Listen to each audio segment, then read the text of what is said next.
তো এই বছর আলু চাষ করে অনেক কৃষক অনেক ক্ষতিগ্রস্ত হয়েছে, সেটা আপনারাও জানেন। অনেকের এখনো জমিতেই আলু পড়ে রয়েছে, যেমনটা দেখাচ্ছি আমি, দেখুন।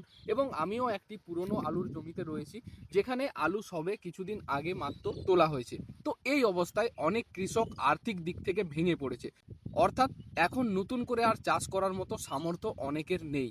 এই জন্য আজকের ভিডিওতে আমি দুটি এমন ফসল সম্পর্কে আলোচনা করব, যেগুলো আপনারা একদম কম খরচে উৎপাদন করতে পারবেন, দ্বিতীয়ত একদম কম সময়ের মধ্যেও উৎপাদন করতে পারবেন। তো লিস্টের প্রথমে যে সবজিটিকে রেখেছি সেটা হলো গ্রীষ্মকালীন মূলো চাষ। গ্রীষ্মকালীন মূলো চাষ এমন একটি সুবিধাজনক চাষ, এটি শুধুমাত্র 28 বা 30 দিন অর্থাৎ এক মাসের থেকেও কম সময়ে এটা তৈরি হয়ে যায়।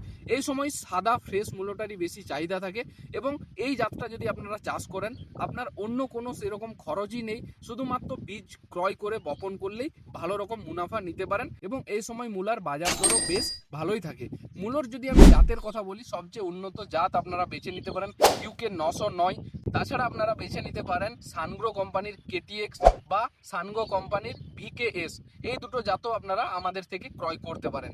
আর দ্বিতীয় নম্বর যে সবজিটির কথা বলবো সেটি হলো গরমের ধনেপাতা। এই সময় ধনেপাতারও চাহিদা ব্যাপক হারে দেখা যায়। গরমের ধনেপাতাও 28 বা 30 দিনের মধ্যে কিন্তু তৈরি হয়ে যায়। তাই গরমের ধনেপাতাটাও ব্যাপক লাভজনক চাষ হিসাবে আপনারা বলতেই পারেন। যদি আমি উন্নত বীজের কথা বলি, তাহলে আপনারা কলস কোম্পানির আর্লি গ্রোটাকে বেছে নিতে পারেন, অথবা শেখর সিডসের ইটালিয়ান ভ্যারাইটিকেও বেছে নিতে পারেন। দুটো জাতি 28 বা 30 দিনের মধ্যে রেডি হয়ে যায় আর খুব কম খরচে আপনারা বেশি পরিমাণে প্রফিটও অর্জন করতে পারবেন।